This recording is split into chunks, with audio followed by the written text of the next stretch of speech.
Today we have the 2022 Tesla Model Y. This vehicle has done just over 28,000 miles. It has an automatic transmission and a fully electric motor.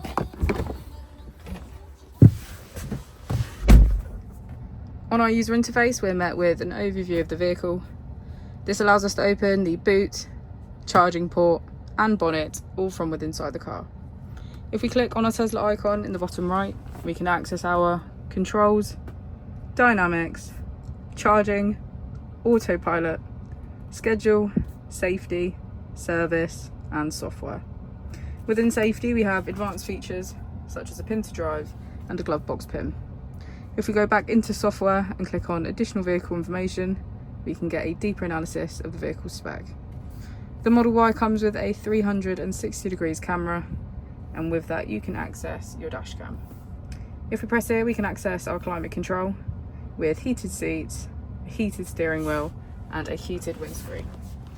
As we go into the back of the vehicle, we can see that it has a full leather black interior and get a good view of our panoramic roof.